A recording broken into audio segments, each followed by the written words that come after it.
the airstrikes and kind of an opposition movement that could become a viable leader in Iran? Well, the biggest problem, and you know, we have brave people in this room, but the biggest problem that I see is that, you know, they put out a warning, and we have the warning. We get everything they get.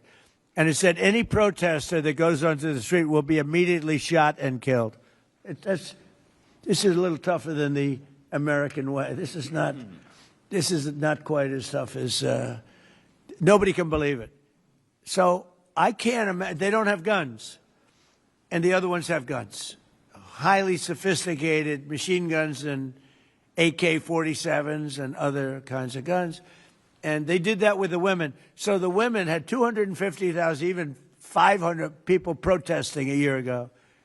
And they shot women right through the middle of the forehead with snipers. And they didn't have to do many. About 10 went down bleeding profusely. And 250 to 500,000 women went running in the other direction. Because they can be brave, but they're not stupid. And they have no gun, and you have snipers in buildings specifically for this reason. So a woman goes down falling, bleeding from the head, and it doesn't take long for that to spread. And when that spreads, that crowd dispenses. And nobody else has been able to do that to the extent that these people are violent. They killed a minimum 2 weeks ago, 32,000 people. So, and they put out actually a notice 2 days ago, if you protest, you will be shot and killed. So, I don't know. I would say Mike Johnson's the only person I know who has the courage to go out in that kind of an atmosphere. I don't think so. Yeah. Have your advisors told you anything in terms of how long we can expect gas prices as high as they are right now? I don't need advisors to tell me that. I know what it is.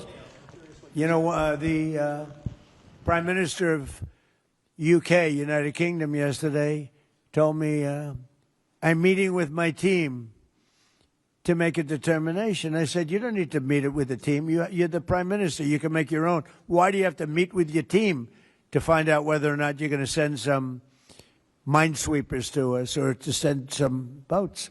I said, you don't have to meet with your team. It's the same thing here. I can tell you that when this is over, oil prices are going to go down very, very rapidly. So is inflation, so is everything else. But frankly, much more important than short-term, even long-term oil prices, you can't let the most violent, vicious country in the last 50 years have a nuclear weapon. Because the Middle East will be gone, Israel will go first, without question, and they'll certainly take a shot at us before we get our act together and say we got to take them out. You can't let Iran, who's truly a nation of great terror and power. Look what happened in the last 2 weeks.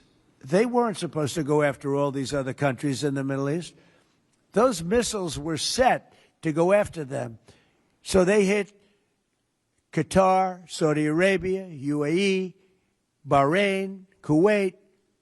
Nobody expected that. We were shocked. And the other one, you know, they fought back. They could have yielded. But think of it, if we weren't around, they had tremendous power. They had thousands of missiles, most of which we've terminated. They had thousands of drones. They were making drones and missiles all over the place. We've knocked out most of those factories.